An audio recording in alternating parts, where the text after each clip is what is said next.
नमस्कार। मैं आज इस वीडियो के माध्यम से जिला परिषद बैठक में प्रस्ताव कैसे पेश किए जाते हैं, इनको पेश करने की क्या प्रक्रिया है और किस तरह से प्रस्ताव पेश किए जाते हैं, इसके बारे में जानकारी दे रहा हूँ। हिमाचल प्रदेश पंचायती राज सामान्य नियम 1997 के नियम 106 के अंतर्गत जिला परिषद का कोई भी सदस्य किसी विषय पर कोई प्रस्ताव पेश कर सकता है, परंतु इसकी सूचना कम से कम 6 दिन पहले लिखित रूप से देनी होगी और साथ में प्रस्ताव की कॉपी भी लगानी होगी। यानी इस नियम में उल्लेख किया गया है कि यदि कोई भी जिला परिषद का सदस्य परिषद के समक्ष प्रस्ताव पेश करना चाहता है तो उसे 6 दिन पहले लिखित में यह सूचना जिला परिषद को देनी होगी और साथ में प्रस्ताव की कॉपी भी साथ लगानी होगी। परंतु अध्यक्ष इन 6 दिनों की अवधि में लिखित कारणों के आधार पर छूट भी दे सकता है। अध्यक्ष की राय में अगर प्रस्ताव अधिनियम या उसके अधीन बनाए गए नियमों के विपरीत ना हो तो उसे बैठक के एजेंडे में सम्मिलित कर सकेगा। इसमें यह उल्लेख किया गया है कि यदि अध्यक्ष महोदय की राय में यह लगता है कि जो प्रस्ताव पेश किया गया है वो नियम व अधिनियम के अनुसार ही है, तो अध्यक्ष क्या करेगा, उस प्रस्ताव को अपने एजेंडे में सम्मिलित कर सकता है। प्रस्ताव में किसी न्यायालय या ग्राम पंचायत के न्यायिक कार्यों के बारे में उल्लेख नहीं होना चाहिए।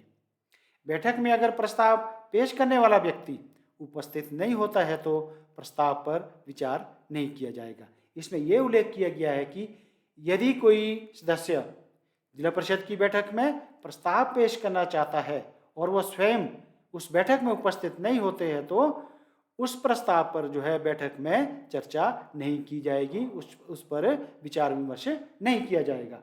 प्रत्येक संकल्प जो प्रस्तावित किया जाता है का समर्थन किसी अन्य सदस्य से किया जाना चाहिए, नहीं तो उस पर चर्चा नहीं की जाएगी।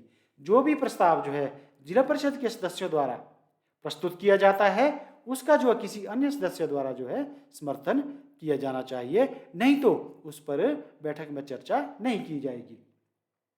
सामान्य प्रस्ताव, सामयिक रिपोर्ट तथा स्थायी समितियों के प्रस्ताव को अध्यक्ष बिना समर्थन के भी बैठक में प्रस्तुत कर सकेगा। यानी यदि अध्यक्ष महोदय स्थायी समिति के प्रस्ताव को प्रस्तुत करना चाहते हैं, सामान्य प्रस्ताव प्रस्तुत करना चाहते हैं, तो उसमें किसी भी सदस्य के समर्थन की जरूरत नहीं है। सदस्य जिला परिषद को बैठक में बोलते समय इन निम्नलिखित बातों का ध्यान रखना चाहिए। ये कौन कौन सी बातें हैं इसके बारे में चर्चा करते हैं। नंबर 1, किसी ऐसे मामले में जो किसी न्यायालय में विचाराधीन हो उस पर टिप्पणी नहीं की जानी चाहिए। यानी जो मामला न्यायालय में चल रहा है, न्यायालय में विचाराधीन है, उसमें बैठक में या उस पर किसी प्रकार की टिप्पणी नहीं की जाएगी। यह भी जिला परिषद के सदस्यों को बोलते समय ध्यान रखना चाहिए। किसी सदस्य या अन्य व्यक्ति के विरुद्ध जो बैठक में उपस्थित ना हो व्यक्तिगत आरोप नहीं लगाए जाने चाहिए। कोई ऐसा सदस्य जो बैठक में उपस्थित नहीं है तो उसके खिलाफ भी व्यक्तिगत आरोप नहीं लगाए जाने चाहिए। संसद या राज्य की विधानसभा या किसी अन्य जिला परिषद, पंचायत समिति या ग्राम पंचायत की कार्यवाही के संचालन के बारे में गलत बातें नहीं की जाएगी। जिला परिषद की बैठक में संसद की कार्यवाही के बारे में, विधानसभा की कार्यवाही के बारे में, जिला परिषद, पंचायत समिति या ग्राम पंचायत की कार्यवाही के बारे में किसी प्रकार की गलत बातें नहीं की जानी चाहिए। मान नुकसान कारक शब्दों का प्रयोग नहीं किया जाना चाहिए। अपने बोलने के अधिकार को जिला परिषद की बैठक में बाधा डालने के लिए प्रयोग नहीं किया जाना चाहिए। अब हम चर्चा करेंगे बैठक का निलंबन और व्यवस्था बनाए रखना है। हिमाचल प्रदेश पंचायती राज सामान्य नियम 1997 के नियम 107 के अंतर्गत बैठक में गंभीर अव्यवस्था उत्पन्न होने पर अध्यक्ष बैठक को निलंबित या किसी अन्य दिन के लिए भी स्थगित कर सकेगा और बैठक को उस द्वारा निर्धारित किसी भी समय पुनः बुला सकेगा। यानी इसमें यह उल्लेख किया गया है कि यदि बैठक में गंभीर अव्यवस्था उत्पन्न होती है तो अध्यक्ष जो है उस बैठक को निलंबित कर सकता है या उस बैठक को आगे के लिए स्थगित कर सकेगा और बैठक को उस द्वारा निर्धारित किसी अन्य समय बुला सकेगा।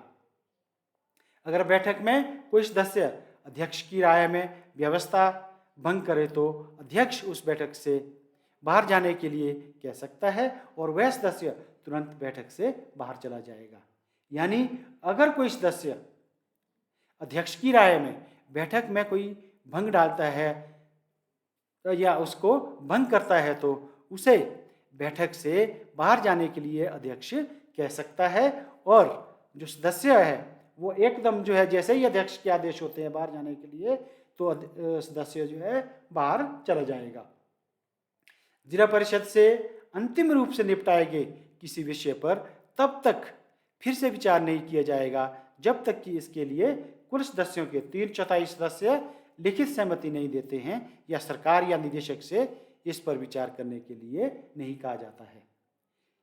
कहने का मतलब ये है कि यदि जिला परिषद ने किसी रेजोल्यूशन को पास कर दिया है, कोई निर्णय जो है पारित कर दिया है, तो उस निर्णय पर द्वारा विचार विमर्श तब तक नहीं किया जाएगा जब तक कि कुल सदस्यों का 3/4 भाग जो है लिखित में सहमति प्रकट नहीं करते हैं। यहाँ क्या होना चाहिए, सरकार या निदेशक से इस पर विचार करने के लिए जो है आदेश दिए जाने चाहिए। पिछली बैठक की कार्यवाही अगली बैठक में पढ़ी जाएगी और उसे बैठक के अध्यक्ष से पुष्टि के लिए हस्ताक्षरित किया जाएगा। यानी जो गत बैठक की कार्यवाही होती है उसको जो है वर्तमान बैठक में पढ़ा जाना चाहिए और उसको अध्यक्ष द्वारा जो है हस्ताक्षरित किया जाना चाहिए। पिछले महीनों के लेखे जिला परिषद के विचारार्थ और अनुमोदन के लिए प्रस्तुत किए जाएंगे तथा जिला परिषद से कार्यान्वित किए जा रहे समस्त विकास कार्यों के आय व्यय का लेखा जोखा जो है जिला परिषद की बैठक में प्रारूप 4 पर प्रस्तुत किया जाना चाहिए।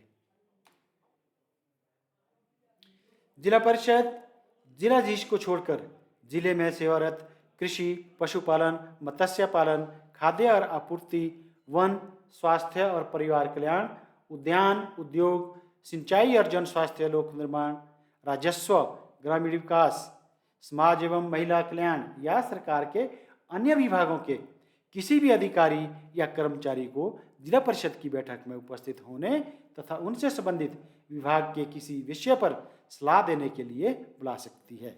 यानी इसमें इस प्रकार से उल्लेख किया गया है कि जिला परिषद जो है जिलाधीश महोदय को छोड़कर जो है जो अन्य डिपार्टमेंट है जैसे कृषि विभाग हो गया, पशुपालन विभाग हो गया, स्वास्थ्य विभाग हो गया, उद्योग विभाग हो गया, सिंचाई एवं जन स्वास्थ्य विभाग हो गया, उनके कर्मचारी या अधिकारी को जिला परिषद की बैठक में उपस्थित होने के लिए आदेश कर सकते हैं या उनसे संबंधित किसी भी विषय पर जो राय लेनी हो उसके लिए भी उनको बैठक के लिए आमंत्रित किया जा सकता है। अब हम चर्चा करेंगे जिला परिषद के संकल्प का कार्यान्वयन। हिमाचल प्रदेश पंचायती राज सामान्य नियम 1997 के नियम 108 के अंतर्गत मुख्य कार्यकारी अधिकारी यानी चीफ एग्जीक्यूटिव ऑफिसर का कर्तव्य होगा कि वह अपने अधीन कर्मचारी वृंद की सहायता से जिला परिषद के प्रस्तावों का निष्ठापूर्वक कार्यान्वयन करवाएगा। जिला परिषद के प्रस्ताव विभिन्न स्कीमों और कार्यों को पूरा करने का उत्तरदायित्व मुख्य कार्यकारी अधिकारी तथा संबंधित विभागों के अधिकारियों का होगा। जिला पंचायत अधिकारी जिला परिषद के सचिव की हैसियत से जिला परिषद की बैठक की कार्यवाही को लिखेगा और कार्यवाही उसकी सुरक्षा में रहेगी। यानी जिला परिषद का जो सचिव होगा, जिला परिषद का सचिव जो होगा वो होगा जिला पंचायत अधिकारी। जिला पंचायत अधिकारी जो है जिला परिषद की कार्यवाही को लिखेगा और कार्यवाही जो है जिला पंचायत अधिकारी की सुरक्षा में रहेगी। हर बैठक की कार्यवाही की प्रमाणित कॉपी जिला पंचायत अधिकारी 10 दिन के अंदर निदेशक पंचायती राज तथा संबंधित विभागाध्यक्षों तथा जिले से संबंधित विभागों के अधिकारियों को भेजेगा। यानी जो भी जिला परिषद की बैठक में निर्णय लिए गए हैं, जो भी रेजोल्यूशन पास किए गए हैं, तो उसके लिए जिला पंचायत अधिकारी जो है 10 दिन के अंदर अंदर उनकी जो प्रतिलिपियां होती है निदेशक पंचायती राज को भेजेगा तथा संबंधित विभागाध्यक्षों को भेजेगा और जिले से संबंधित विभागों के अधिकारियों को भी भेजेगा। जिला परिषद के सचिव का यह सुनिश्चित करने का दायित्व होगा कि सभी व्यक्ति जो जिला परिषद की ओर से धन प्राप्त करते हैं या धन देते हैं, ऐसी स्थिति में उचित खाते बनाएं और उचित खाते दें ताकि राज्य सरकार से समय समय पर सभी प्राप्तियों और खर्च के विषय में सूचना वहां से प्राप्त की जा सके। सभी लेखे ऐसे स्वच्छ रखे जाएंगे, ब्यौरे ऐसे अभिलिखित किए जाएंगे जो अगर न्यायालय में जरूरी हो तो तथ्यों का विश्वसनीय और संतोषप्रद सबूत प्रस्तुत करें। किसी लेखाव्ययी रजिस्टर, प्रारूप, वाउचर में मिटाया नहीं जाएगा और यदि कोई शुद्धि करनी पड़ती है तो यह लाल स्याही से जिला परिषद के सचिव से अशुद्ध एंट्री पर आड़ी लाइन रेखांकित करके विशुद्ध की जाएगी। यानी किसी भी रजिस्टर पर या लेखाव्ययी पर, वाउचर पर या प्रारूप पर उसमें इरेज नहीं किया जाएगा, उसमें डबल राइटिंग नहीं की जाएगी, उसको मिटाया नहीं जाएगा। यदि किसी बिल वाउचर पर या रजिस्टर पर शुद्धि करनी पड़ती है तो यह जो है लाल स्याही से अशुद्ध एंट्री पर जो है आड़ी लाइन लगा कर के जो है उसको विशुद्ध किया जा सकता है। आज के वीडियो में इतना ही, शेष अगले वीडियो में चर्चा करते हैं। धन्यवाद।